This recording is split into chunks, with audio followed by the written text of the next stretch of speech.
이스트베이 한빛교회에 와서 말씀을 나눌 줄 누가 알았겠어요?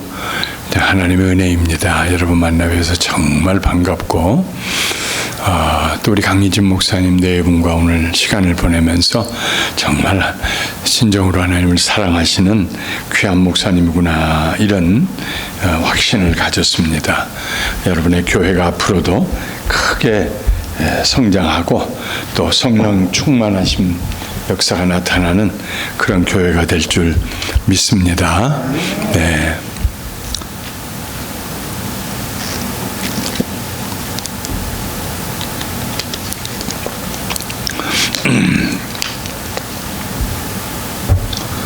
어제 은혜에 대한 말씀을 나눴습니다. 바울 사도가 다른 사람 다 고치면서 자기는 자기 병 하나님께 고쳐달라고 3번이나 간청하고 간구했지만 아무 일도 일어나지 않았을 때 마음이 상했어요. 하나님께 내가 잊혀졌는가? 하나님 은혜가 다하였는가? 시편 73편을 기록한 시인처럼 그렇게 낙심하고 있을 때 하나님께서 바울에게 말씀하시지요. 내 은혜가 너에게 족하다, 넘친다. 이는 내가 약할 때 내가 강함이니라. 그 말을 듣고 바울이 깜짝 놀랐어요. 하나님의 은혜가 내가 넘치는구나. 그 은혜를 깨닫고 나니까 마음에 기쁨이 왔어요. 그래서 그 기쁨을 가지고 연약함과 곤란함과 궁핍함과 핍박과 이런 것들을 이겨낼 수 있고 오히려 그 자기의 연약함을 자랑하고 자기 몸의 가시를 자랑하고 이렇게 초월할 수 있는 은혜 때문에 그런 축복을 말씀을 드렸습니다. 은혜는 뭐냐? 쉽게 얘기하면 하나님께 가까이 나가는 것입니다. 하나님 곁에 내가 있고 하나님 내 곁에 계신다. 이걸 깨닫는 것이 은혜. 나 은혜 받았어요. 이번에 은혜 받았어요. 은혜 받았다는 말이 무슨 말이에요? 달리 설명할 길이 없어요. 은혜가 무슨 손으로 받는 것입니까? 은행에 통장으로 들어오는 것입니까? 은혜 받았어요.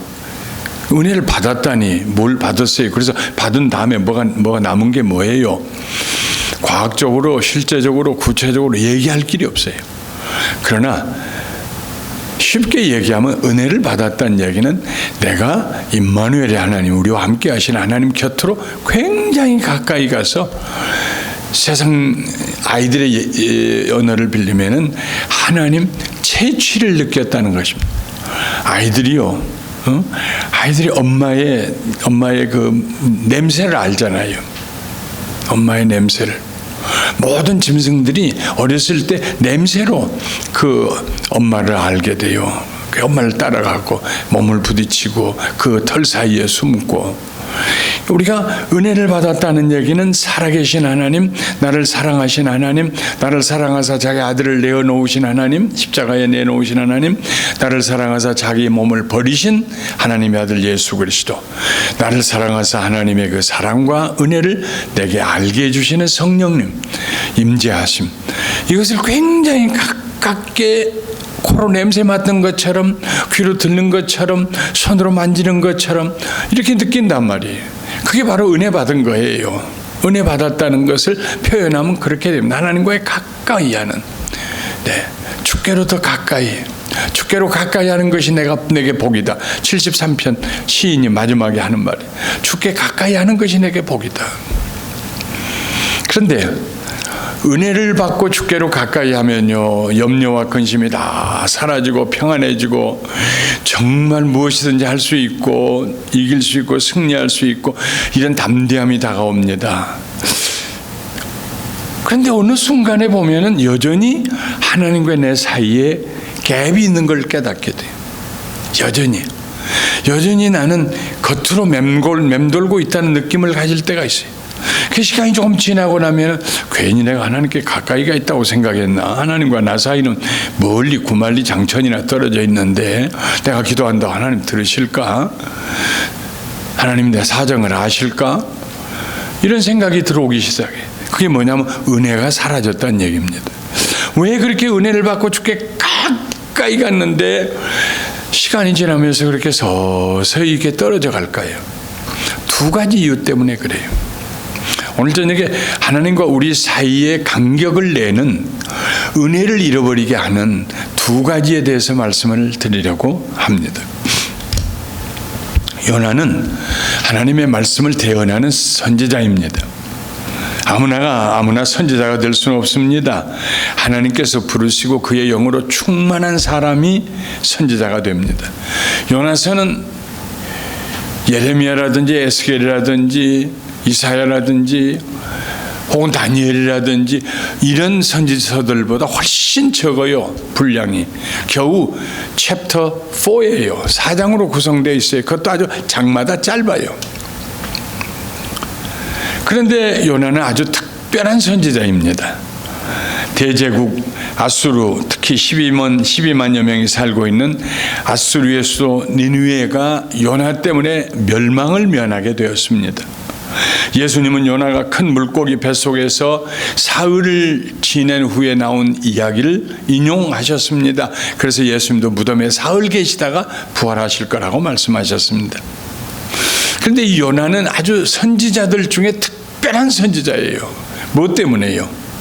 고집이 세어서 하나님과 말씨름을 지지 아니하고 하나님과 끝까지 목숨을 내걸고 말씨름을 하는 고집이 센 선지자였습니다.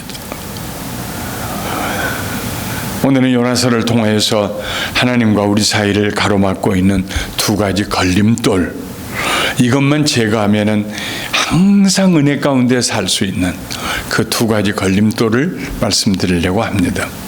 첫째는 교만입니다. 하나님께 가까이 나가려면은 교만을 버려야 돼요. 요나는 자기 주장이 너무 강했습니다. 하나님의 선지자였지만은, 하나님 선지자란 말, 하나님이 불러 시키시는 일을 대언하는 사람이거든요. 그러니까 자기 의견이 있을 수 없어요. 자기 주장이 있을 수 없어요. 그러나 요나는 철저하게 자기 주장을 앞세웠어요. 하나님의 뜻을 따르지 않고 스스로 옳고 그름을 분별하고 선택했습니다. 우린 선택이라는 말을 자주 사용합니다. 애들이 자라나면서 자의식이 생기면은 제일 먼저 나타나는 게 뭐예요? 선택할 수 있는 권리를 달라는 것입니다.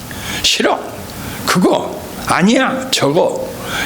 아이들이 제일 먼저 사람의 모습을 띄어가면서 자의식이 발달할 때 나타나는 것이 선택의 자유를 달라는 것입니다. 그래서 한 5살, 4살, 5살만 먹어도요, 요즘에는 엄마들이 애들 데리고 딸 데리고 가서 야, 이거 좋다, 이거 입어라. 옛날 같으면 다 그랬지요. 그래봐야 설날 한 벌 얻어 입는 옷이니까 이것저것 가릴 것도 없으면, 요즘에는 얼마나 많아요. 요즘에는 웹사이트에 들어가면 얼마나 많아요. 종류가 그냥 클릭만 하면은 다른 색깔, 다른 모양으로 촉촉촉촉 나오는데요. 야, 이거 좋다, 너 이거 입어라. 그래서 땡큐 하는 아이들이 몇이나 됩니까? 안 그래요. 요즘은요, no, next one 해가지고 자기가 선택해요. 어렸을 때부터. 선택은 이것을 소유하기 위해서 저것을 버리는 행동입니다. 그래서 선택에는 늘 비교가 따르게 됩니다. 더 좋은 것, 더 필요한 것, 더 오랫동안 사용할 수 있는 것들을 선택합니다. 그리고 선택하는 행위를 통해서 우리가 굉장히 높은 셀프 이스팀, 자존감을 가지게 됩니다. 나 대단한 사람이야. 그런데 하나님 앞에서 때때로 선택의 자유가 묵살될 때가 있습니다. 나에게 주권이 있지 않고 하나님에게 있기 때문에 하나님께서 이것이다 할 때 우리가 아니요 할 수 없게 될 때가 있어요. 예 하고 순종해야 될 때가 있어요. 요나는 여로보암 왕 2세 때 이스라엘에 살았던 선지자입니다. 여로보암은 주전 793년부터 753년까지 40년 동안 북왕국 이스라엘의 왕으로서 나라를 발전시키기 위해서 애를 썼어요. 그런데 그 당시에 그 북왕국 이스라엘의 위쪽에 아수르가 있었어요. 대제국이었습니다. 아수르 다음에 페르시아가 나오고 그 다음에 헬라가 나오고 그 다음 로마가 나오는 이 대제국의 라인의 위에 있는 게 아수르입니다. 아수르 다음에 바벨론이 나오고 바벨론 다음에 페르시아가 나오고. 근데 아수르가 아주 사람들이 강하고 무정한 사람들이었어요. 가서 침범하고 포로로 잡아오고 약탈하고 강간하고 그냥 죽이고 국경을 마주 대하고 있으니까요. 이 사람들이 내려와 가지고 지금으로 얘기하면 이락 지역인데요. 이란, 시리아 그쪽 다 다스리고 있던 큰 대제국인데 이스라엘하고 국경을 맞이하고 있으니까 걸핏하면 내려와 가지고 이스라엘을 칩니다. 성경에 아수르 사람들에게 이스라엘 사람들이 당한 얘기가 얼마나 많이 있습니까? 그런데 하루는 하나님께서 요나에게 말씀하십니다. 너는 일어나 저 큰 성읍 니느웨로 가서 그것을 향하여 외치라. 그 악독이 내 앞에 상달하였습니다. 저 큰 성읍 니느웨에 가서 외쳐라. 너희가 회개하지 않으면 망한다. 외쳐라. 40일 후에는 멸망할 것이라고 외쳐라. 이 니느웨는 지금 이락의 북부 지역의 티그리스 강 좌우에 있는 특별히 동쪽에 있는 지역이 니느웨입니다. 지금의 이름은 모술입니다. MOSUL. 이 모술 지역은 지금도 한 150만 명이 사는데 2006년에 사담 후세인이 숨어 있다가 사로잡힌 곳입니다. 그리고 지금도 그 지역을 캘리포니아 스테이트라고 하는 것처럼 니느웨 스테이트, 니느웨 주라고 부릅니다. 요나가 살던 당시 아수르는 초강대국으로서 이스라엘 사람들에게 아주 몹쓸 일을 했어요. 그래서 이스라엘 사람들, 특별히 하나님을 섬기는 백성들은 늘 하나님께 기도했습니다. 저 아수르 좀 망하게 해달라고, 우리를 구원해 주시라고. 그런데 아수르의 수도 니느웨가 40일이 있으면 멸망한다니 얼마나 좋은 소식입니까? 이보다 더 큰 뉴스가 어디 있습니까? 이제 이스라엘 백성들의 한 맺힌 기도가 응답될 순간이 다가왔습니다.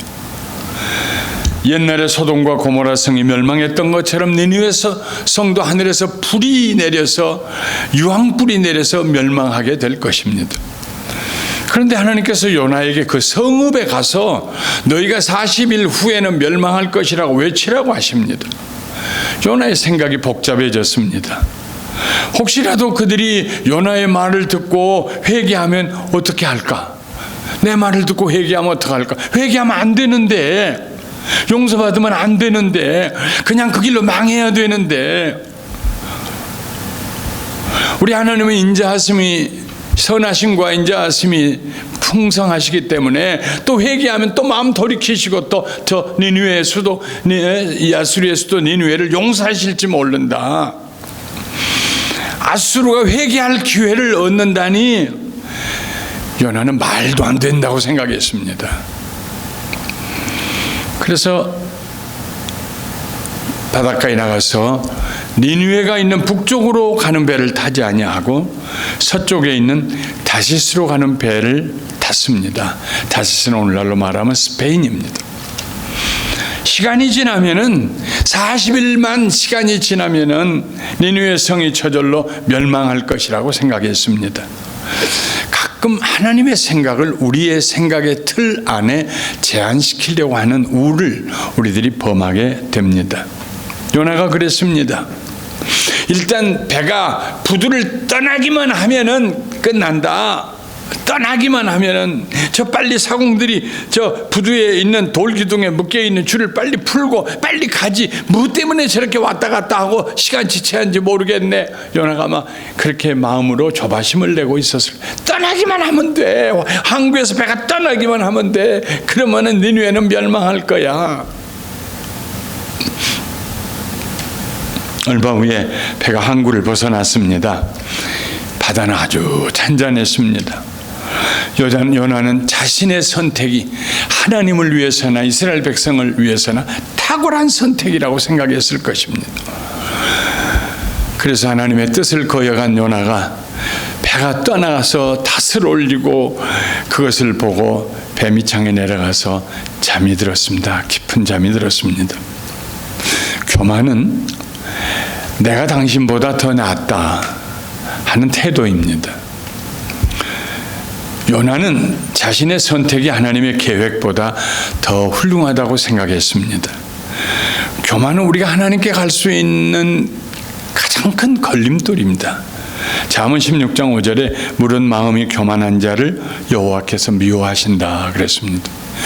교만을 우리가 표현을 하면 이런 것입니다. 손을 앞으로 길게 내밀고 이 이상 오지 말아요. 여기까지. 가까이 오면 왜 이리 가까이 와요. 거리 두어요. 거리 부담스러워요. 이게 교만입니다. 그러니까 교만한 사람은 하나님과 끊임없이 거리를 두려고 합니다. 어떤 것은 내가 순종할 수 있지만 말씀해 보세요. 내가 순종할 수 있는지 없는지 내가 좀 구별을 해야겠습니다. 말씀해 보세요. 이게 교만한 자세입니다.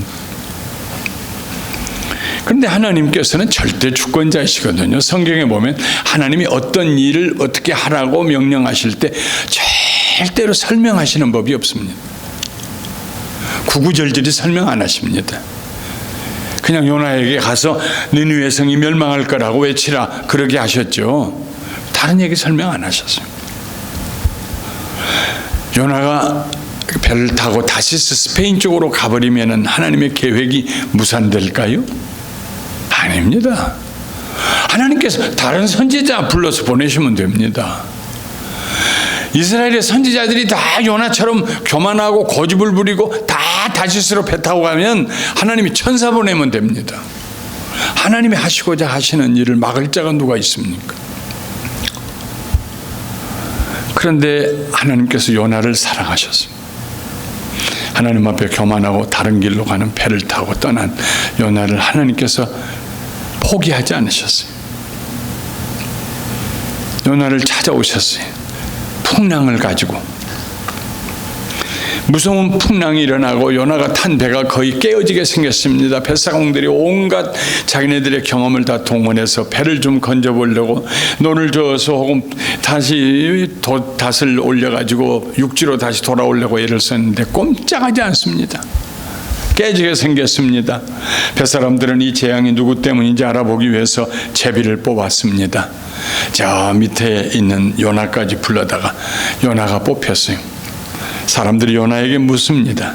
무리가 그에게 이르되 청하건대 우리에게 말 좀 대답 좀 해다고 이 재앙이 누구 때문에 우리에게 임하였는가 말하라. 너의 생업이 무엇이며 무슨 일을 하며 네가 어디서 왔으며 네 나라가 어디며 그 나라 중에서도 어느 족속에 속하였느냐. 그러니까 요나가 대답합니다. 나는 히브리 사람이요 바다와 육지를 지으신 하늘의 하나님 여호와를 경외하는 말이나 좀 하지 말지. 여호와를 경외한다고 입술로는 얘기하면서 실제로는 하나님 앞에 교만하고 하나님 뜻 거스리고 내 계획이 하나님의 계획보다 더 나아요. 하나님 내 말 좀 들어보세요.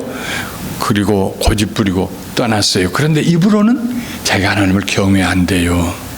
하나님을 두려워하고 사랑한대요. 그러는 사이에 바다는 점점 더 거칠어졌습니다. 사람들이 다시 요나에게 묻습니다. 우리가 너를 어떻게 해야 바다가 우리를 위하여 잔잔하겠느냐? 요나가 아주 태연하게 대답합니다. 나를 들어 바다에 던지라. 그러면 바다가 너희를 위하여 잔잔하리라. 너희가 이 큰 폭풍을 만난 것이 나 때문인 줄을 내가 아노라. 노아의 교만함을 보십시오. 자기 하나 죽으면 된다는 거예요. 배가 떠나면은 니느웨 성이 멸망하는 하나님의 계획이 그대로 진행되리라고 생각했는데 하나님이 찾아오셔서 배를 가지 못하게 풍랑을 일으켜서 붙들고 계시니까 그럼 나 하나 물속에 집어 던져 죽으면은 그러면 니느웨 성이 멸망할 거라는 하나님의 계획은 그대로 원래 계획대로 끝날 거야. 나 집어 던지라고 그랬어요. 자기 하나 죽어서 니느웨를 구원하시려는 하나님의 계획을 무산시킬 수만 있다면은 아수르가 망하고 이스라엘이 평안하게 될 수만 있다면은 자기 한 사람 목숨 버리는 거 그만한 가치가 있다고 생각했습니다. 교만은 언제나 자기 중심적으로 생각합니다. 내 생각에는 자기 중심이에요. 교만한 사람은 하나님의 생각을 묻지 않습니다. 묻는 걸 두려워합니다. 내 생각하고 다르면 어떡할까 싶어서 교만이 들어오면 기도가 멈추게 됩니다. 기도는 묻는 거잖아요. 요나의 당찬 말에 놀라긴 했지만 그렇다고 어떻게 해서 한 사람을 바다에 던질 수 있습니까? 더욱 힘을 써서 노를 저어 배를 육지에 돌려보려고 했지만 허사였습니다. 결국 무리가 여호와께 이렇게 부르짖습니다. 여호와여, 구하고 구하오니 이 사람의 생명 때문에 우리를 멸망시키지 마옵소서. 무죄한 피를 우리에게 돌리지 마옵소서. 주 여호와께서는 주의 뜻대로 행하심이니이다. 주 여호와께서는 주의 뜻대로 행하심이. 요나가 그 말을 제대로 들었을까요? 하나님 모르는 뱃사람들이 주 여호와께서는 주의 뜻대로 모든 일을 행하심입니다. 요나는요, 그 진리를 잊어버리고 있었어요.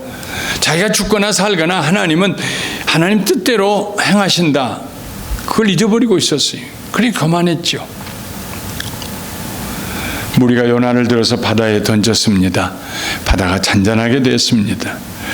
하나님께서 큰 물고기 한 마리를 준비해서 요나를 꿀떡 삼켰습니다. 밤낮 3일을 물고기 뱃속에 있었습니다. 죽은 줄 알았는데 72시간 동안 자기가 숨을 쉬고 있어요. 어떻게 과학적으로 그런 일이 일어날 수 있느냐고 물을 거 없어요. 하나님 불가능한 일이 어디 있어요. 무에서 유를 창조하신 하나님이신데. 다행히 요나는 물고기 뱃속에서 회개하기 시작합니다. 요나가 물고기 뱃속에서 그의 하나님 여호와께 기도하여 이르되 내가 받는 고난으로 말미암아 여호와께 불러 아뢰었더니 주께서 내게 대답하셨고 내가 스올의 뱃속에서 음부의 뱃속에서 부르짖었더니 주께서 내 음성을 들으셨나이다. 내가 말하기를 내가 주의 목전에서 쫓겨났을지라도 다시 주의 성전을 바라보겠다 했나이다. 내가 다시 주의 성전을 바라보고 주의 성전을 사모하고 주의 성전에 올라가겠습니다. 하나님을 향하여 마음을 돌이켰습니다. 요나의 교만이 깨졌습니다. 요나가 겸손하게 되자 하나님께 더 가까이 나갈 수 있었습니다. 자기를 살려주시고 호흡하게 하신, 구원해 주신 하나님을 사랑한다고 고백합니다. 내가 산의 뿌리까지 내려가 싸우며 땅이 그 빗장으로 나를 오래도록 막아 싸우나 나의 하나님 여호와여 주께서 내 생명을 구덩이에서 건지셨나이다. 내 영혼이 내 속에서 피곤할 때 내가 여호와를 생각하였더니 내 기도가 주께 이르러 싸우며 주의 성전에 미쳤나이다. 그리고 과거에 베푸신 하나님의 은혜를 회상했습니다. 거짓되고 헛된 것을 숭상하는 모든 자는 자기에게 베푸신 은혜를 버렸사오나 나는 감사하는 목소리로 주께 제사를 드리며 나의 서원을 주께 갚겠나이다. 구원은 여호와께 속하였나이다. 은혜를 회복했어요. 주께 더 가까이 나가게 됐어요. 그 고기 뱃속에서요. 주의 성전을 사모하게 됐습니다. 여호와께서 물고기에게 명하심에 요나를 육지에 토해냈습니다. 물고기의 쾌한 위액을 뒤집어쓴 요나가 해변에 뒹굴었습니다. 드디어 요나가 하나님 앞에 겸손하게 되었습니다. 그의 지혜가 하나님의 지혜보다, 그의 능력이 하나님의 능력보다, 그의 선택권이 하나님의 선택권보다 결코 앞설 수 없다는 걸 깨닫게 되었습니다. 잠언의 기자는 말합니다. 사람의 마음의 교만은 멸망의 선봉이요 겸손은 존귀의 앞잡이니라. 교만이 물러가고 겸손하게 될 때 우리는 하나님께 더 가까이 나갑니다. 내가 은혜 받았다. 참 이번에 은혜 받았다. 이건 무슨 얘기냐면 하나님께 가까이 나갔다는 것입니다. 그 말은 또 무슨 말이냐면 그동안에 내가 중심이 되어 살던 교만이 깨지고 겸손하게 되었다는 얘기입니다. 가슴 속 깊은 곳에서 주님 사랑해요 하고 고백할 수 있게 되었다는 말입니다.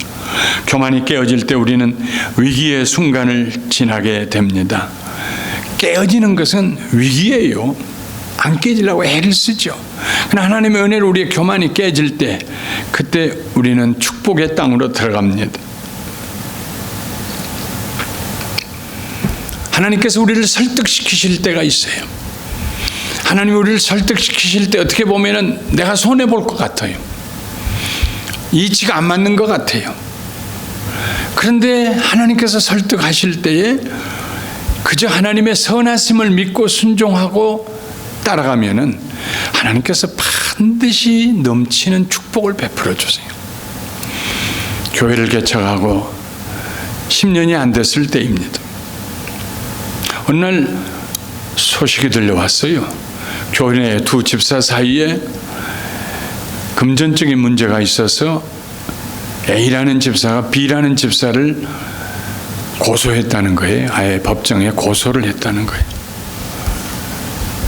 만불을 받을 돈이 있다고 자기가 생각해서 사업체를 넘기고 받는 과정에서 자기가 손해봐서 그 만불을 받아야 된다고 법정에다 고소를 했대요. 저쪽에서는 나는 줄 돈이 없다고 그렇게 하고. 생각해 보니까 뭐 교인들 한 250명 뭐 그 정도 됐을 때인데 잘못하면 큰일 나겠어요. 언제나 고소나 싸움이 나오면요, 싸움이 일어나면은 제일 재밌는 게 싸움 구경이잖아요. 그리고 싸움이 일어나면 항상 두 쪽으로 나눠지잖아요. 난 이 편, 저 사람 저 편. 예. 그러니까 고소가 일어나서 고소가 법정에서 진행되면은 교회는 투쪽 나는 거예요. 완전히 둘로 갈라질 거예요. 의견이 서로. 큰일 났어요. 하나님께 기도했어요. 하나님, 어떻게 하면 좋아요?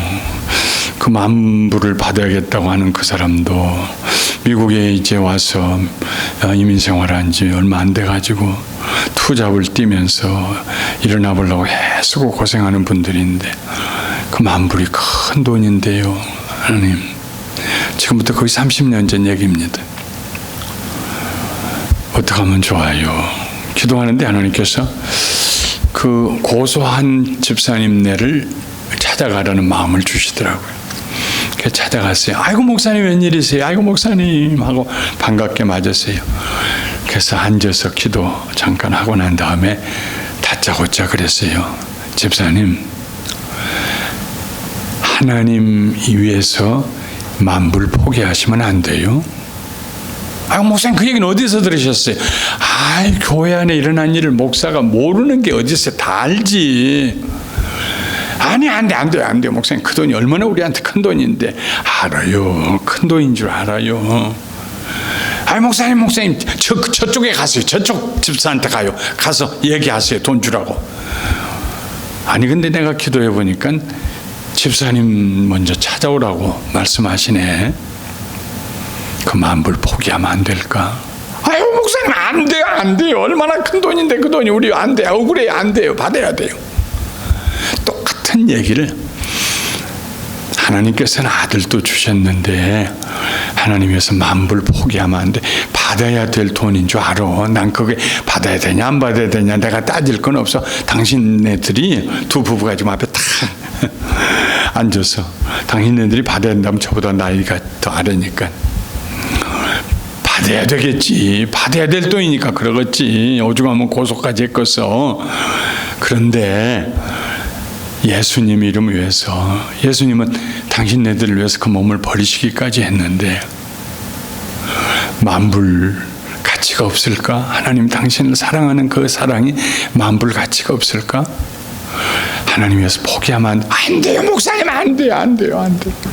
30분 동안을 똑같은 얘기를 나는 하고 그분은 똑같은 대답을 하고 서로 줄다리기를 했어요. 30분쯤 지났는데 그 여자 집사님이 왕 하고 울더라고요. 옛날에 지금이라 울면 지는 거잖아요. 아유 목사님 왜 우리한테 와서 그래요. 저쪽까지. 아유 목사님 왜 우리한테 와서 그래요 하고 울더라고요. 제가 그랬어요. 집사님 고마워요. 포기해 주셔서 고마워요. 나 때문에 아니요. 목사 때문에, 목사가 얘기했으니까 한 게 아니요. 하나님 사랑의 때문에, 예수님의 은혜 때문에 당신들이, 우리 교회에서 처음 예수 믿은 분들이에요. 당신들이 하나님을 위해서 포기해 주셔서 감사해요.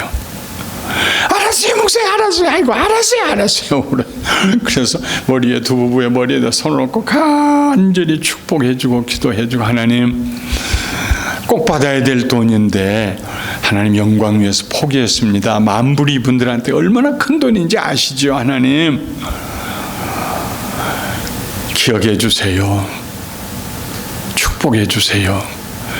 하나님 앞에 자기 일을 앞세우지 아니하고 고집부리지 아니하고 이 부부가 순종했습니다. 정말 간장을 에이든 그런 마음으로 머리에 손을 얹고 간절히 축복했습니다.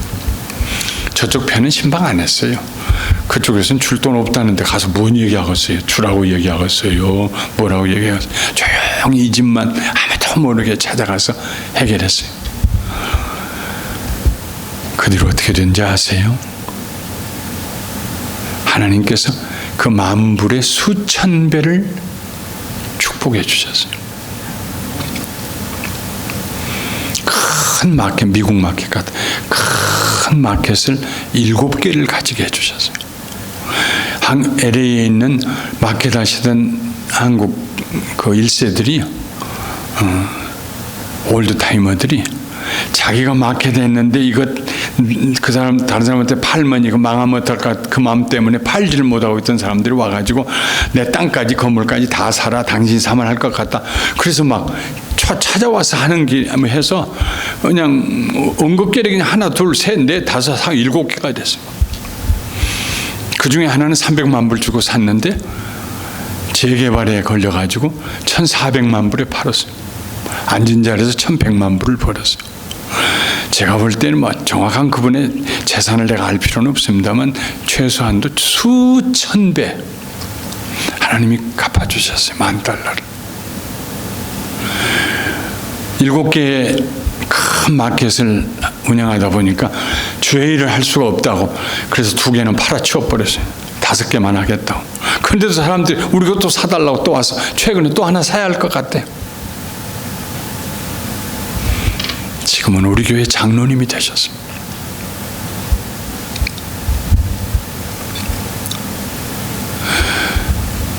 때로는 하나님께서 우리에게서 교만을 제하게 하시고 고집을 버리게 하시고 하나님이 우리를 설득하실 때가 있어요. 손해보는 것 같죠. 억울하죠. 그러나 주의 종을 통해서 격려하고 설득할 때 말씀으로 성령님께서 설득하실 때 설교를 통해 설득의 말씀을 들을 때 그래요. 내가 이 내 마음의 교만을 버립니다. 내 생각이 옳다고 했던 거 버립니다. 하나님 제가 순종하겠습니다. 겸손하게. 그리고 나가면은요 막혔던 것이 그냥 확 풀리면서 하나님께로 확 가까이 가요. 그게 뭐예요? 은혜가 임하는 거예요. 은혜를 받게 되는 거예요. 짐이 다 사라져요. 감사가 넘쳐요. 그래서 고기 뱃속에서 튀어나온 요나가 그 먼 길을 하나님을 찬양하고 하나님을 높이면서 니느웨까지 걸어갔을 거예요. 하나님의 말씀이 니느웨에게 요나에게 두 번째 임했어요. 요나야, 일어나 저 큰 성읍 니느웨로 가서 내가 네게 명한 바를 그들에게 선포하라. 40일이 지나면 이 성이 멸망할 것이다. 선포해라. 첫 번째로 우리가 은혜에 들어가기 위해서 하나님께 가까이 나가려면은 교만함이 깨져야 돼요. 내 힘으로 안 돼요. 성령님 도우심을 구해야 돼요. 성령님, 내가 이거 내 힘으로 도저히 해결할 수 없네요. 교만이 나를 짓누르고 있네요. 좀 성령님 저 좀 도와주세요. 기도할 때 성령님께서 그 돌멩이를 옮겨주세요. 옮겨주시고 그리고 우리는 하나님께 더 가까이 나가요. 하나님께 더 가까이 나가는 것이 우리에게 축복이 돼요. 그런데 가다 보면 아직도 하나님과 나 사이가 거리가 있어. 아직도 좀 서먹서먹해요. 왜 그럴까요? 우리 마음에 있는 무정함 때문에 그래요. 하나님께 더 가까이 나가려면은 긍휼히 여기는 마음을 가져야 됩니다. 단순히 교만을 버리는 것만 가지고는 충분하지 않아요. 긍휼히 여기는 마음을 가져야 됩니다. 요나가 일어나서 니느웨로 갔습니다.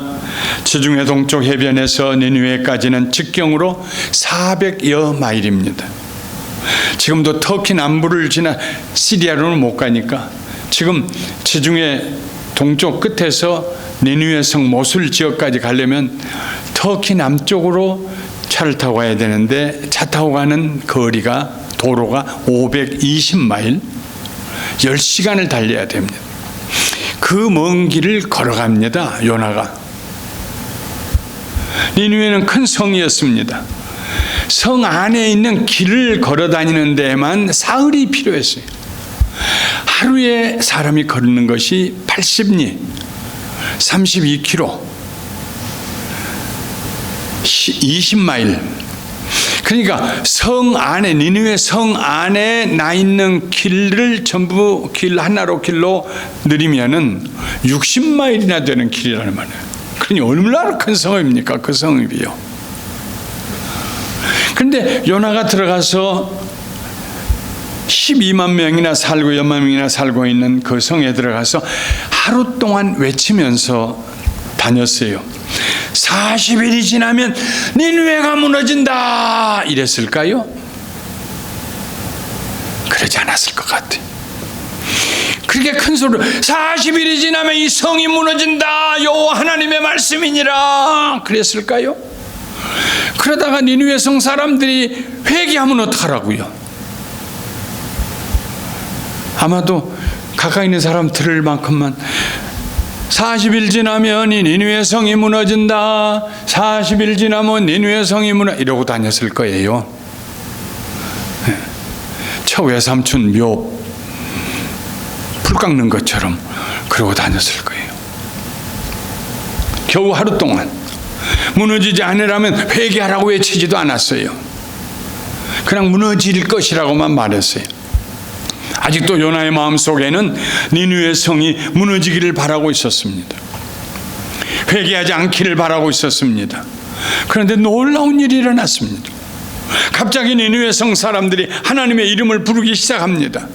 요나가 전한 하나님의 말씀을 믿음으로 그들이 받아들였습니다. 누가 뭘 할 것도 없이 전부 금식하기 시작하고 굵은 베옷을 입기 시작하고 회개하기 시작했습니다. 요나가 더 이상 둘째 날, 셋째 날 다니면서 이 성이 무너질 거라 왜 얘기할 필요도 없었어요. 온 성이 다 들고 일어나서 온 성에 사는 사람들이 다 그냥 회개하고 금식하고 물도 마시지 아니하고 하나님의 이름을 부르고 우리를 살려달라고. 아이고, 그 일이 니느웨 왕의 귀에도 들렸습니다. 아수르 왕의 왕도 보좌에서 일어나서 왕복을 벗고 베옷을 입은 뒤에 제 위에 앉았습니다. 제 위에 앉았다. 애쉬. 제 위에 앉았다는 말은요, 나는 쓸모없는 존재입니다 하는 고백입니다. 여러분, 우리 옛날에 한국에서 시골에서 집으로 불을 펴서 밥해 먹잖아요. 그 불 후루룩 타고 난 다음에 재가 남아요. 재를 손으로 쥐려고 해보세요. 쥐어지지도 않아. 바람에 다 날려버리고요. 재 위에 앉았어요. 불탄 재 위에. 나는 아무 쓸모가 없습니다. 굵은 베옷을 입고 왕이, 그리고 신하들과 의논을 하고 조서를 내립니다.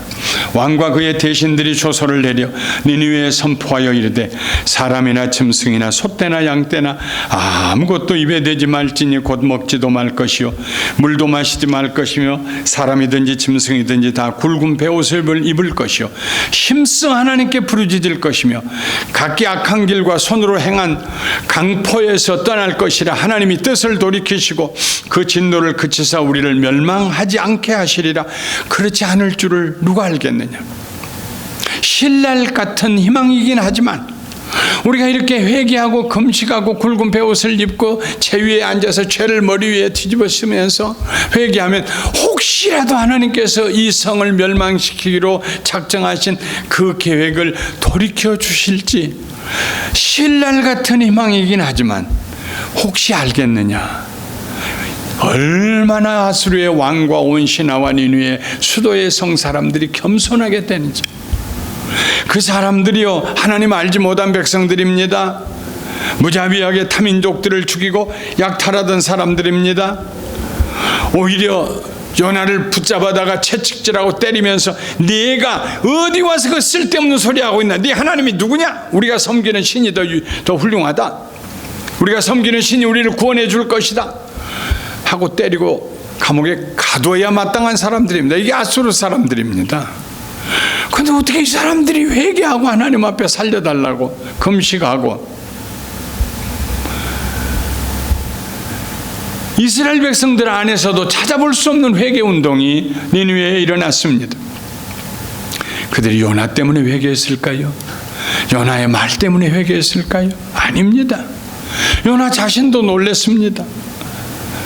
누가 니느웨의 왕과 아수르 사람들과 니느웨 백성들에게 회개하는 마음을 주었습니까? 모든 회개하는 마음은 하나님이 주십니다. 내가 회개하지 않습니다. 우리는 회개할 수가 없어요. 우리는 본질적으로 존재적으로 회개할 수 있는 존재들이 아니요. 부끄러워는 하죠. 두려워는 하죠. 자기 잘못이 드러나서 비난받을까 싶어서. 그러나 진정으로 회개해서 그 자리에서 메타노이아, 회개해서 돌이켜서 잘못된 길로부터 돌이켜서 올바른 길로 가는 것, 이건요 학교에서 배운다고 되는 거 아닙니다. 감옥이 가르쳐주는 것도 아니고 벌금이 그를 그렇게 만드는 것도 아닙니다. 진정한 회개는 하나님이 주시는 복된 마음입니다. 니느웨 성 사람들에게 하나님이 회개하는 마음을 주셨어요. 요나가 그렇게도 싫어하던 일이 결국에 일어나고 말았어. 이 백성들이, 니느웨 성 사람들이 회개하면 안 되는데 그랬는데 그 일이 일어나고 말았어.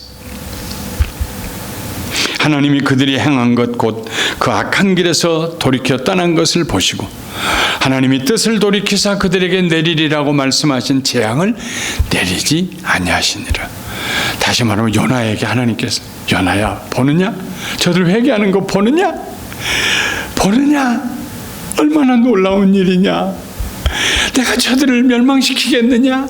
내가 저들을 용서하리라, 저들을 축복하리라. 요나에게 하나님께서 말씀하셨을 것입니다. 요나가 한 번 물고기 뱃속에 들어가서 교만이 깨지고 겸손하게 된 것하고 전 니느웨 백성들이 회개하고 하나님 앞에 재앙을 면하고 축복받으면 좋겠다 하는 생각, 긍휼히 여기는 마음, 그 마음을 갖는 것하고는 전혀 다른 two different story입니다. 교만을 회개할 수는 있어요. 우리가 얼마든지요. 겸손할 수 있어요. 하나님, 내가 교만했습니다. 회개하면 얼마든지 그런 자기를 낮은 자리에 제위에 앉을 수 있어요. 그러나 다른 사람, 원수를 사랑하고 그 사람이 잘 되기를 바라는 것, 이건 different story예요. 그건 절대 다른 얘기예요.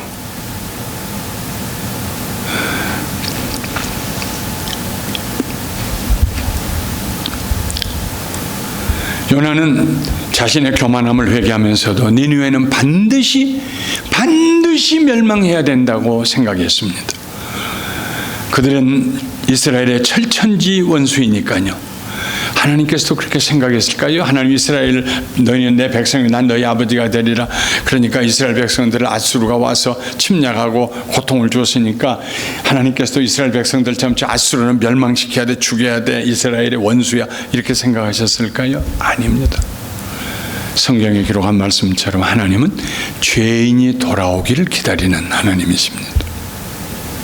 오래 참으시고 그 오래 참으심 때문에 여러분과 제가 이 자리에 앉아 있는 것입니다. 천국 백성이 된 것입니다. 요나는 하나님의 그 점이 못마땅했어요. 그냥 율법을 말씀하시고 대쪽 자르듯이 의와 불의를 가르시고, 그런 하나님은 자기가 너무 사랑했지만은 죄인을 용서하신 하나님은 받아들이기가 힘들었어요. 그러나 하나님 앞에서는 이스라엘 백성들처럼 아수르 백성, 니느웨 백성들도 용서받아야 될 하나님의 사랑의 대상이었습니다. 요나만 그걸 모르고 있었죠. 이스라엘을 괴롭히던 그 이방 나라가 왜 용서받고 구원받아야 되는지 요나는 이해할 수가 없었어요. 그래서 하나님께 강렬하게 항변했습니다. 요나가 매우 싫어하고 성내며 여호와께 기도하여 가로되, 요나의 기도 시간입니다. 요나의 기도. 천지와 만물을 지으신 하나님 아버지, 전지하시고 전능하시며 무서우자, 이런 기도가 아니에요. 요나가 기도하는데 뭐라고 했냐면요, 여호와여, 내가 고국에 있을 때 이럴 거라고 말씀하지 않았습니까? 그러므로 내가 빨리 다시스로 도망하였습니다. 왜냐하면 주께서는 은혜로우시며 자비로우시며 노하기를 더디하시며 인애가 크시사 뜻을 돌이켜 재앙을 내리지 아니하시는 하나님인 줄 내가 알았기 때문에요. 그래서 내가 다시스로 갔다고요. 하나님 아시겠어요? 아마도 요나가 하나님께 기도하면서 막 손가락을 대면서 난리를 쳤을 것입니다. 요나는 성격이 과격했어요. 제 성격 난 못 주는가 봐요. 그는 참지 못하고 하나님 앞에 막말을 퍼부었습니다. 여호와여, 원하건대 이제 내 생명을 거두어 가소서. 사는 것보다 죽는 것이 낫습니다. 요나가 하나님께 가까이 갈 수 있는 길이 다시 한번 막혔습니다. 뱃사람들에게 나를 바다에 던져 죽이라고 했던 요나가 이번에는 하나님을 향해서 제발 나를 죽여달라고. 요나는 언제나 문제가 생기면 죽음으로 끝내려고 했습니다. 그때 하나님의 부드러운 음성이 들려옵니다. 여호와께서 이르시되 네가 성내는 것이 옳으냐? Do you have any right to be angry? 네가 성낼 권리가 있느냐? 네가 이렇게 지금 성낼 자격이 있느냐? 권리가 있느냐? 옳으냐?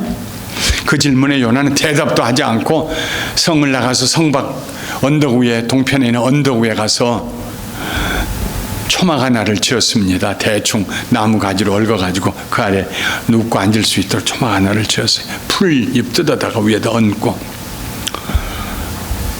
하나님께서 재앙을 거두어 가시긴 했지만 그래도 저 니느웨 백성들이 마음을 바꾸어서 다시 악을 저지르고 우상을 숭배하고 그러면 하나님이 혹시 치실지 모르니까, 그래서 혹시라도 일어날 일을 기대하면서 초막 아래 앉아 있었어요.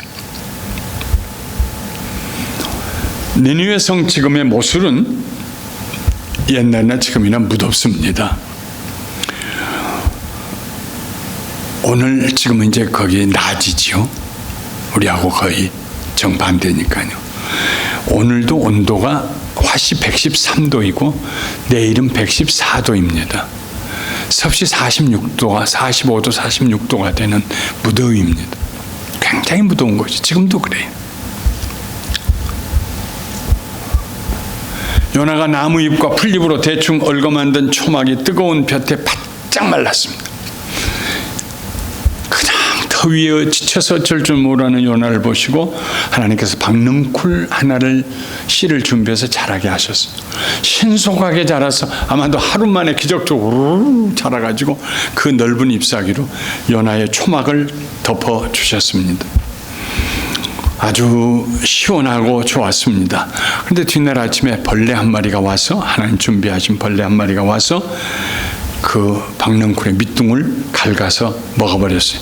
해가 뜨자 박넝쿨이 바짝 말랐습니다. 뜨거운 동풍까지 불었습니다. 더위 때문에 요나의 정신이 혼미해졌습니다. 그래서 다시 한번 죽기를 소원합니다. 요나가 혼미하여 스스로 죽기를 구하여 이르되 사는 것보다 죽는 것이 내게 낫습니다. 살 맛이 없습니다. 하나님, 니느웨가 망하는 것이라도 보면은 더워도 살 맛이 있겠는데 니느웨 용서해 주시고 난 살 맛이 없습니다. 죽는 것이 낫겠습니다. 그때 하나님께서 또 한 번 물으십니다. 네가 이 박넝쿨로 말미암아 성내는 것이 어찌 옳으냐? 네가 성낼 권리가 있느냐? 너에게 이 박넝쿨 네가 심었느냐?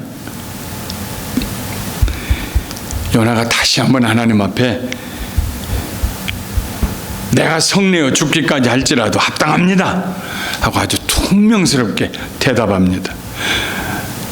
그것이 요나의 마지막 말입니다. 그리고 하나님께서 한 번 더 말씀하십니다. 네가 수고도 아니하였고 재배도 아니하였고 하룻밤에 났다가 하룻밤에 말라버린 이 박넝쿨을 아꼈거든 하물며 이 큰 성읍 니느웨에는 좌우를 분별하지 못하는 자가 12만여 명이요 가축도 많이 있나니 내가 어찌 아끼지 아니하겠느냐? 요나는 물고기 뱃속에서 교만을 버리고 겸손하게 되었습니다. 죽음에서 구원해 주신 하나님의 손길을 체험했습니다. 은혜를 회복했습니다. 이 전리길을 걸어서 니느웨를 찾아왔습니다. 그러는 사이에 하나님께 더 가까이, 주께로 가까이 주께로 가오니, 아마 이런 찬송을 부르며 더 주님께 가까이 하며 은혜의 그 길을 걸어갔을 것입니다. 그런데 다시 한번 하나님과 거리감이 생겼어요. 처음처럼 죽어도 하기 싫다는 부정적인 감정에 사로잡혔습니다. 왜 그랬을까요? 요나에게는 하나도 무너뜨려야 할 은혜의 자리에 들어가기 위해서 무너뜨려야 할 장벽이 있었습니다. 그것은 이웃을 향한 무정함입니다. 신약시대의 표현을 빌리자면은 요나에게는 이웃을 사랑하는 마음이 없었습니다. 이웃 사랑하지 않고도 하나님 섬기고 신앙생활 잘하려고 생각했으면 그거면 충분하지 않아요? 하나님? 교회에서 내가 봉사 잘하고 예물 잘 드리고 흠 없고 뭐가 부족합니까 하나님? 그러나 난 저 마음에 안 드는 저 사람 가까이 가서 저 사람과 같이 하나님 사랑 나누고 그 사람을 나보다 낫게 여기고 난 그건 못해요 하나님. 그거 안 해도 되지요? 요나의 문제가 그거였습니다. 근데 하나님께서 아니다. 이웃 사랑해야 된다고 말씀하십니다. 요나는 죽어야 마땅할 자를 긍휼히 여기신 하나님의 인자하심을 이해할 수가 없었어요. 하나님께서는 그들을 용서하시고 재앙을 거두셨습니다. 요나는 하나님의 인자하심을 받아들일 수가 없었습니다. 목회를 하다 보면은요, 가장 뚜렷하게 눈에 보이는 게 뭐냐면 하나님의 선하심과 인자하심이에요. 헤세드, unconditional love, 사랑, 조건 없는 사랑. 나 같은 죄인 살리신 하나님이지만 저런 사람도 변화시켜서 예수님 믿게 하신, 참 그런 하나님의 그 인자하시고 자비하신 손길을 볼 때마다 얼마나 감격스러운지 몰라요. 지금부터 18년 전 저희 교회 알파라고 하는 프로그램을 영국에 가서 제가 도입에다가 우리 교회에서 하고 있었는데 두 번째 알파를 할 때였습니다. 알파라는 것이 뭐 한 100여 명 교회에서 모여가지고 그룹을 한 10그룹으로 나눴어요. 한 그룹에 10명씩. 그래서 이제 모여서 찬송도 하고 그리고 밥 먹고 그리고 제가 나가서 톡이라고 그래서 얘기, 하나님 누구신가, 예수님은 누구신가, 성경은 믿을 만한가, 이런 거 한 14가지를 10주간 동안에 하고 중간에 또 기도원에 가서 몇 가지, 이제 14개 중에 4가지를 기도원에 가서 하고, 그리고 이제 얘기, 이제 그 내가 토하고 나면은 사람들이 다 그룹별로 흩어져가지고 그냥 you may ask anything, 무슨 말이든지 해도 하나님이 어디 있냐고 난 못 믿어. 하나님이 어디 있냐. 그래도 쫓겨나잖아요. 그 그룹에서는 뭐든지 자기 하고 싶은 안 믿어지니까 하는 얘기인데 뭐 요즘 교회 다니는 사람 더 나빠 해도 쫓겨나지 않아요. 뭔 얘기든지 해도 괜찮아요. 왜? 이 알파의 본래 목적은 두 가지가 있는데, 하나는 예수 처음 안 믿는 사람 불러다 예수 믿게 하는 거, 또 하나는 성령 받게 하는 거, 두 가지거든. 그래서 그 제 2기 알파를 하면서 한 110명 정도 받아가지고 10명으로 한 11명씩 이렇게 나눠서 그룹 리더 한 사람에게 주어서 했습니다. 다른 그룹들은 다 거의 중간에 포기하는 분이 있어도 한 명 정도 있는데 딱 한 그룹만 우수수수수 낙엽 떨어지지 다 떨어지고 딱 3사람하고 리더만 남았어요. 4명만.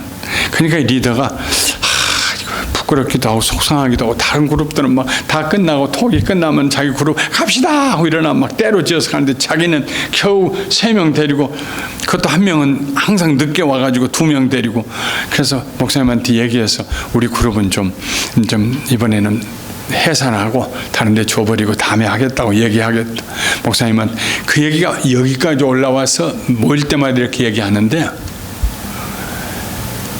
2주, 3주, 4주, 5주가 돼도 그 얘기를 못하고 끌고 갔어요. 그 식구들하고. 왜냐하면 한 사람 때문에. 그 사람은 찬송할 때도 안 들어오고, 밥 먹을 때도 안 들어오고, 내가 얘기할 때도 안 들어오고, 저 유리창이 쭉 이렇게 펠로십이 있는데 밖에 어두운 가운데서 왔다 갔다 하다가 이제 그룹으로 나눠서 들어가면은 거기만 따라 들어와요. 리더가 들어와서 자 들어갑시다. 목사님 말씀 좀 들으십시다. 이게 아주 생뚱이라. 예수의 자도 모르는 사람이야. 들어갑시다 해도 아이고 괜찮다고 난 지금 못 들어간다. 왜 못 들어오냐면 얼굴이 빨개져가지고. 왜 빨개요? 알코올 중독자여서. 아주 항상 술에 취해 있는 사람이에요. 40대 초반이었어요. 그러니까 나는 이게 얼굴이 이래가지고 못 들어간다고. 이따 내가 그 클래스룸에는 들어가겠다. 꼭 클래스룸에는 와가지고 또 계속 또 쓸데없는 소리 하는 게 하나님 어디 있느냐고. 나는 교회 처음 와봤지만 이게 뭐 교회가 뭐 그런데도 불구하고 그 리더하고 다른 두 사람이 이 사람을 사랑해가지고 그냥 받아주고 그러니까 그 재미로 와서 앉아 있는 거예요. 6주가 지나면은 그 6주 말에 6번째 주가 되면 말에 기도원을 1박, 원래는 2박 3일 가는데요. 1박 2일로 가는 프로그램이 이제 있어요. 플랜이. 그러니까 이번에 우리 거기 같이 가자고, 교회에서 큰 버스도 대절하고 했으니까 같이. 난 그런데 안 간다고. 가자고. 안 간다고. 가자고. 당신들이랑 갔다 와. 가자고. 거기 가면 무슨 뭐 일어나요? 무슨 일이? 일어나고 말고. 거기 가면은 나 술 끊어져요? 끊어진다고. 거기 가면 담배 끊어져요? 끊어진다고. 거기 가면 도박도 끊을 수 있어요? 끊어진다고. 거기 가면 커피도 끊어져요? 다 끊어진다고. 예수 믿는 분들은요, 막 공수표를 얼마나 남발하는지 몰라요. 그 하룻밤 거기 갔다 와가지고 알코올 중독자에 술이 끊어지고 담배가 끊어지고 도박이 끊어지고 커피가 끊어지고, 자기 일 아니니까 막 그냥 공수표를 남발한 거야, 그 세 사람이요. 그래가지고 그렇다면 한번 가보지. 그래가지고 비가 부슬부슬 오는데 올라가서는 토하는 거 듣고 앉아있다가 저녁에 기도하는데 공수표는 남발했는데 이 사람은 그냥 내려가면 안 된다고 생각하고 그룹 리더하고 다른 2명이 이분을 앉혀놓고 막 등에다가 손을 얹고 막 밤새도록 주여 하고 부르짖고 기도하고 놓아주질 않은 거예요. 그냥 술 끊게 해주세요. 예수 알게 해주세요. 예수 믿게 해주세요. 담배도 끊게 해주세요. 도박도 끊게 해주세요. 커피도 끊게 해주세요. 막. 그리고 내려왔는데 이제 그리고 한 4주 더 하고 끝나는데 들려오는 소식이 술을 끊은 것 같대. 담배도 끊은 것 같대요. 근데 그 10주가 끝나고 나면은 마지막에 그 간증을 그룹마다 1-2명씩 불러다가 내가 얘기를 시켜가면서 간증을 하는데 한 100여 명 우리하고 한 20-30명 참관하는 사람까지 한 120-30명이 거기다 앉아서 밥 먹고 이제 간증하는 시간이 됐어요. 다 하는데 보니까 그 사람이 저기 앉아 있는 것 같더라고. 그래서 뭐 간증하겠다고 써낸 것도 없는데 그 아무개 형제님 그저로 보더라고요. 이리 좀 앞으로 나오실래요? 그러니까 나오더라고요. 근데 부인도 같이 했으니까 부인 어디 계세요? 이리 좀 나오실래요? 부인 여기 서고 형제가 여기 있었어요. 그런데 이분들이 어떻게 우리 교회를 오게 됐냐면은 둘 다 1.5세들이에요. 그런데 그 남편은 이제 컨스트럭션 일을 하고 있는 분인데 엄청나게 싸운대, 둘이요. 아들들 둘 있는데, 작은 아들들. 엄청나게 싸운데 자기가 와서 그러더래요. 우리는 싸우면은 블랙 앤 화이트 카가 와야 끝난대. 경찰서에서 경찰 폴리스가 와서 우리를 뜯어 말려야 우리 싸움이 끝난대요. 그래서 싸우다가 사흘 전에는 내가 불렀으니까 오늘은 네가 불러라 그래가지고 싸운대요. 아주 막 지겹게 싸운대, 둘이요. 근데 그렇게 싸우다가 한 번은 사이프러스에 사는 분들인데 우리 교회로 이렇게 지나가다 우리 교회에 철골물이 막 얹히고 이게 여기다 뭘 짓느라고 이러나 하는데 보니까는 Future Home of Thanksgiving Church라고 써있으니까 교회 짓는가 봐. 교회가 다 완성이 됐어요, 1년 후에. 그러니까 하도 싸우니까 야, 우리 저기나 한번 가볼까? 그러면 좀 안 싸울려나? 그래가지고 누가 전도단 했는데 둘이 나온 거예요, 교회를. 나오던 날 알파를 한다고 알파를 신청하라고 그러니까 알파가 무슨 양파하고 비슷한 줄 알고 그래서 두 부부가 아무것도 모르고 가서 신청서에 사인을 했어요. 그래가지고 오던 그 다음 주일부터 알파에 나오게 된 거예요. 그러니까 예수 예자도 모르는 사람이요. 그런 얘기는 내가 들었어요. 그룹 리더를 통해서. 서수의 남자 서고 여자 서고. 그 내가 이번에 산에 가셔서 은혜를 많이 받으셨다면서. 이 양반이 은혜가 뭔지도 모르죠. 술 끊으셨다면서요. 근데 본인한테 직접 물어보긴 그래서 옆에 있는 부인한테 술 끊으셨다면서요, 남편이. 그러니까 그런 것 같아요. 요즘은 안 마세요. 옛날에는 얼마나 마셨어요. 이 사람은 아침에 일어나면 캔 맥주를 9개를 마셔야 일을 시작해요, 하루를. 알코올 중독자라는 것은 어느 정도의 알코올 양이 피 속에, 혈액 속에 있어야 합니다. 그게 조금 떨어지면 또 마셔야 돼. 계속 채워놔야 돼. 아침에 일어나면 그 캔을 9개를 마셔야 된대요. 배가 터지지 않았는지 모르겠어요. 근데 요즘 안 마세요. 그러더라고, 부인이요. 그래요? 담배도 끊으셨다면서요? 그러니까 부인, 맞아요. 요즘 안 피우는 것 같아요. 도박도 끊었다면서요? 그 얘기는 내가 차마 너무 프라이빗해서 말을 못 물어봤어요. 도박도 끊었대. 커피도 끊었어요? 예. 아니, 나는 커피 좋아하는데 왜 커피 끊게 해달라고 그랬어요? 아이고, 목사님, 이 사람은요, 커피를 커피 파트째 들고 마셔요. 뭐든지 중독이 되는 사람이에요. 어딕트 되는 사람이에요. 그런데 그 네 가지가 다 끊어졌대요. 이야, 이런 일도 있구나. 하나님께서 이렇게도 전혀 예수님도 모르고 하나님 모르는 사람을 이렇게도 하나님 사랑으로 변화시켜 주시는구나. 그리고 그 남편을 이렇게 바라보면서 그 남편이 변화됐으니 아내가 얼마나 큰 축복이에요. 그래서 아내를 이렇게 보면서 참 호박이 너무 굴째 떨어졌다. 부인 당신한테 남편이 변화되니 당신이 얼마나 축복이냐. 마음으로 이런 생각을 하면서 고개를 이렇게 돌렸어요. 문자 그대로. 이렇게 있다가 이렇게 고개를 마음으로 생각해. 부인이 복받았다. 그리고 이렇게 돌리는데 고개가 여기로 돌아오기 전에 45도 각도쯤 돌아오는데 갑자기 벼락치듯이 제 속에 저 여자애 뱉다는 생각이 드는 거예요. 근데 그 생각이 얼마나 강렬한지요. 나도 모르는 사이에 돌아서면서 애 가졌군요. 그리고 얘기를 했어요. 마이크에다 대고 130명이 다 듣는데 제 안에도 있고 지금도 그 들은 사람들이 수없이 많아요. 애 가졌군요. 그리고 다시 고개를 돌리면서 내 목회는 오늘 저녁으로 끝났다. 보니까 날씬한데 40대 초반에 부인한테 애 가졌군요 했으니 아니요 목사님 나 애 안 가졌는데 하면 내가 이 말을 어떻게 쓸어 담아야 돼요? 아이고 하나님 오늘 저녁으로 끝났습니다 저는 하는데 더 놀라운 것은 그 부인이었어요. 뒤로 두세 걸음을 뒤로 물러서면서 자기가 마이크를 들고 있었으니까 목사님 그거 어떻게 알고 계세요? 아무한테도 얘기 안 했는데 정말 애 가졌어요? 예. 얼마나 됐어요? 석 달 됐어요. 이틀 사흘이 멀다고 싸워서 사는 것이 지겨운 여인이 아들 둘이 이미 있는데 원치 않은 임신을 또 했어. 그러면 무슨 생각들 하시겠어요? 아무한테도 얘기 안 했다면 남편한테도 얘기 안 했을 거고 친정 식구들한테도 아무한테도 얘기 안 해서 무슨 생각을 하고 있었을까요?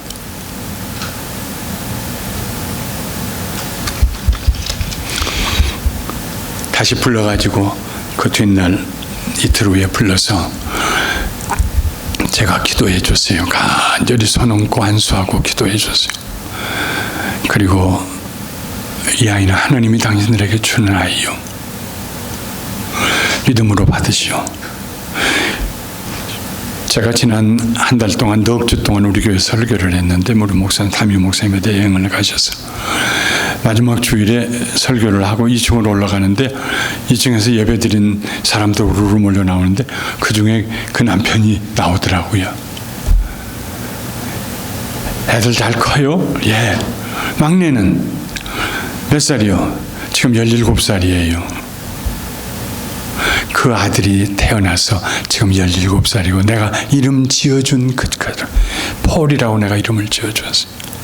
지금도 18년이 지났는데 우리 교회에서 신앙생활 잘하고 있고 다투지 않고 부부가 술에서 벗어나고 도박과 알코올 중독에서 벗어나고 여러분, 세상에 누가 그런 분에게 관심을 가질 수 있겠습니까? 성질들 못돼 먹었다. 이웃집에서 사는 사람들은 그 정도 생각하고 말 터인데, 하늘에 계신 하나님 아니면 누가 그런 사람에게 관심을 갖겠습니까? 하나님 부르지 아니하셨으면 오라고도 안 했는데 교회에 어떻게 그 사람들이 교회에 올 수 있겠어요? 하나님의 마음을 가진 그 세 사람의 그룹 리더와 두 사람이 아니었다면 어떻게 그 사람을 끝까지 놓지 않고 붙들고 기도원에 올라가서 기도하고 하나님 도와달라고 눈물로 기도했겠어요? 하나님 아니시면 어떻게 그들이 모든 남편이 어딕션에서 벗어날 수가 있었겠어요? 하나님 아니면 어떻게 제가 무슨 재주가 있다고, 이게 소위 고린도전서 12장에 나오는 은사 중 음사들 중에 gift of knowledge, 하나님의 말씀을 깨닫는 은사라, 지식의 은사예요. 저는 제가 목회하면서 한 3번 이런 경험을 했어요. 내가 원한다고 해서 저 사람 마음속에 뭐가 있나 해서 독심술하는 그런 게 아니에요. 갑자기 말씀하셔서 한 3번, 그 중에 한 번이요. 하나님 은혜가 아니면 제가 어떻게 그걸 깨닫고 얘기할 수 있어요? 하나님의 은혜가 아니면 그 아이가 없애도 그만인 아이가 아니라 정말 하나님이 주신 선물이라는 걸 어떻게 그 부부들이 알 수 있었겠어요? 하나님의 은혜가 아니면 어떻게 니느웨 성 사람들이 회개할 수 있었겠어요? 하나님은 그런 인자하심과 자비하신 마음을 가지고 있는데 우리는 그 마음을 싫어해요. 원수 잘 되는 거 싫어요. 그 사람 잘 되는 거 싫어요. 정말 하나님, 내가 저주는 안 하겠지만 축복 안 하겠어요. 그저 이게 하나님과 우리 사이를 떡 먹다가 얹힌 것처럼 다 가로막고 있는 거예요. 은혜가 안 되는 거예요. 하나님과 거리가 멀어지는 거예요. 교만은 깨뜨렸는데 그거 가지고 부족해요. 교만은 하나님을 향해서 하나님 사랑하지 않는 거예요. 성경에 계명 중에 제일 큰 계명이 무엇입니까? 예수님에게 물을 때 예수님 무슨 말씀하셨습니까? 마음과 뜻과 정성과 성품을 다해 하나님을 사랑하고 내 이웃을 내 몸과 같이 사랑하라. 교만이 깨지는 것은 내가 겸손하게 되고 하나님을 사랑하는 거예요. 근데 그것으로 다 되는 게 아니에요.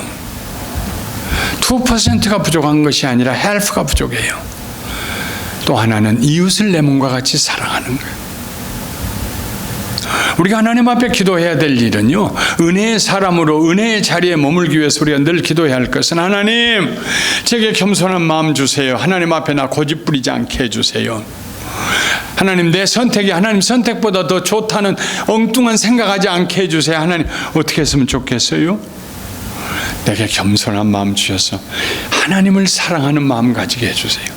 하나님, 나 같은 죄인 살리신 하나님의 은혜 잊지 않고 내 이웃 사랑할 수 있도록, 긍휼히 여길 수 있도록, 그 사람의 어려움이 내 어려움처럼 생각돼서 기도할 수 있도록 저 좀 도와주세요. 제 속에 무정한 마음을 제하여 주시고 긍휼히 여기는 마음으로 충만하게 해주세요. 남편 좀 긍휼히 여길 수 있게 해주세요. 내 아내를 긍휼히 여길 수 있게 해주세요. 사람마다 흠없는 사람이 누가 있습니까? 가만히 있으면 좋은데 쓸데없는 소리 불쑥불쑥 해가지고 문제를 일으키는 아내, 내가 어째 저 사람하고 결혼했는가? 아니요. 하나님 내게 좋은 아내 주셔서 감사합니다. 내 안에 더 사랑하는 마음 가지게 해주세요. 너그러운 마음을 저에게 해주세요. 옛날에 제가 알던 한국인 배우로서 할리우드에서 크게 활동하시던 분이 한 분 계셨는데, 그 부인이 지금 돌아가셨습니다만 그 배우도, 그 부인이 아주 그냥 잡수실 게 많아서 그랬던지 몸이 후덕해요. 그냥 아주 후덕해요. 근데 이 부인은 얼마나 말씀도 그냥 크게 하고 그냥 스트레이트 톡이에요. 누구 좋으면 등짝을 막 딱 소리가 나게 처음 만난 사람도 딱 때리면서 아이고 아줌마 하면서 얘기하는 그런 스타일이에요. 근데 남편은 그래도 명색이 배우잖아요. 아주 배우라는 것은 어떤 환경에 있어든지 잘 자기를 컨트롤하고 꾸미는 사람인데, 그 내가 같이 큰 원탁에서 중국 음식을 먹으면서 가만히 봤어요.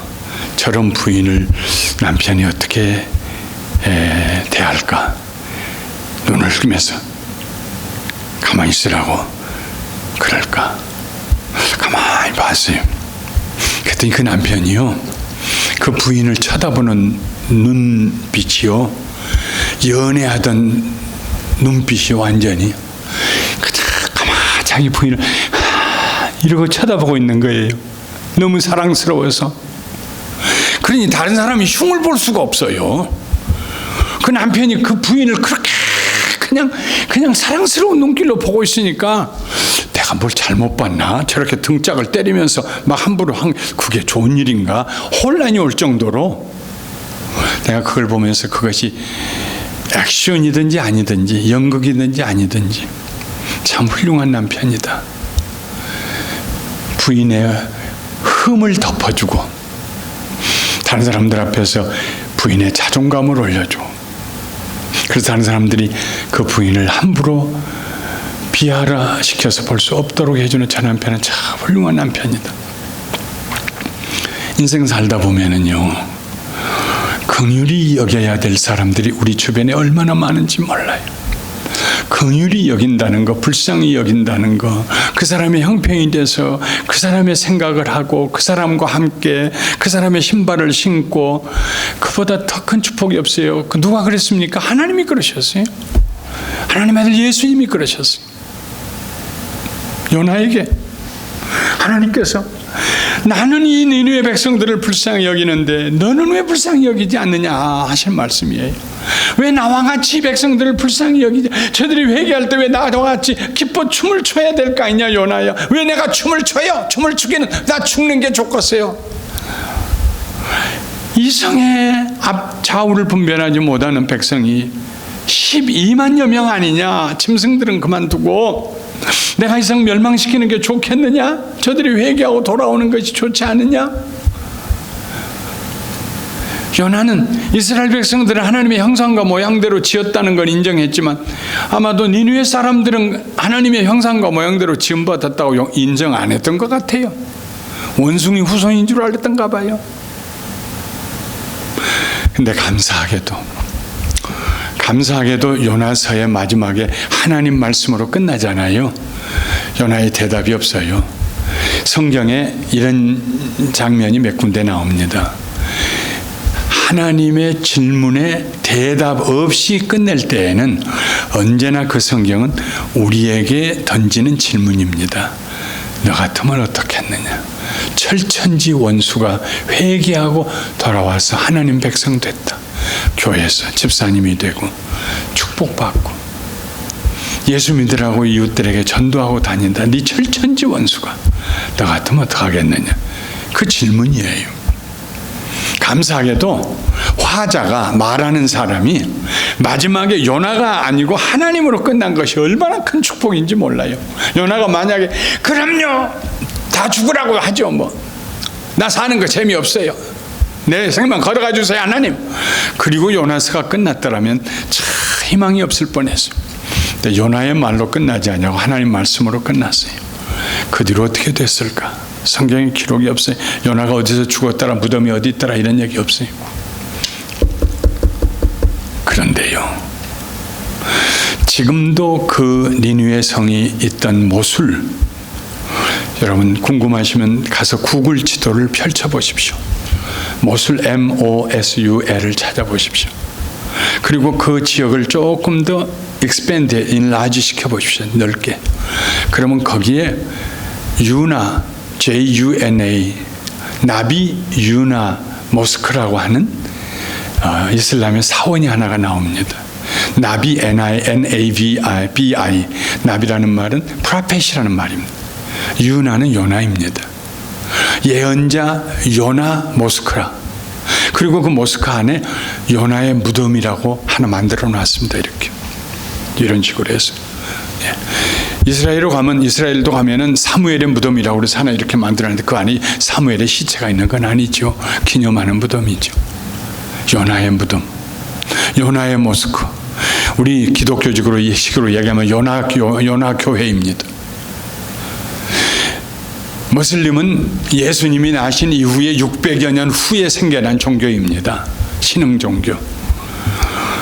근데 그들이 요나를 기억하고 있어요. 요나가 니느웨 성에 가서 외쳤던 그때로부터 시작해서 1100년 후에 생겨난 무슬림이 자기네 모술의 제일 큰 모스크 그 사원의 이름을 선지자 요나의 모스크라고 이름을 붙여놨어요.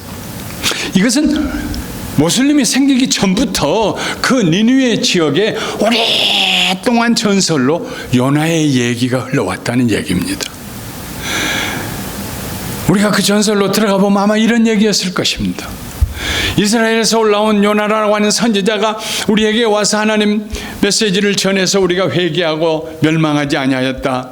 그리고 그 요나가 떠나가지 아니하고 우리가 요나에게 감사를 드리고 요나를 붙잡고 요나도 마음을 바꾸고 그래서 우리에게 율법을 가르치고 하나님을 가르쳐서 우리를 살게 했다.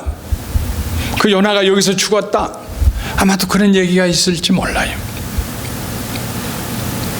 얼마나 감사합니까? 하나님께서 요나의 교만을 물리치시고 겸손을 선물로 주셨습니다. 하나님께서 요나의 무정함을 변화시키셔서 하나님과 같은 긍휼히 여기는 마음을 갖게 해 주셨습니다. 결과는 어떻게 됐을까요? 요나가 은혜 가운데 들어갑니다. 은혜 가운데 삽니다. 여러분 모두가 다 교만을 버리시고 이웃을 사랑하고 긍휼히 여기는 마음을 가지시고 날마다 은혜 가운데 사시기를 주님의 이름으로 축원합니다. 축원합니다. 축원합니다. 거룩하신 하나님, 하나님께서는 아수르의 니느웨 성 사람들만 참고 기다리고 그리고 회개시키신 것이 아니라 축계로 인도하신 것이 아니라 하나님의 종 요나도 버리지 아니하시고 붙드시고 끝까지 그를 축계로 인도해 주셨습니다. 우리가 예수 믿고 구원받았지만은 우리 속에 이 교만이라는 돌덩어리가 있고 이웃을 사랑하지 아니하는 무정함의 돌덩어리가 있어서 늘 우리들의 영적인 온도가 식어지고 받은 은혜를 잊어버리고 늘 변방을 맴도는 그런 신앙생활을 할 때가 있습니다.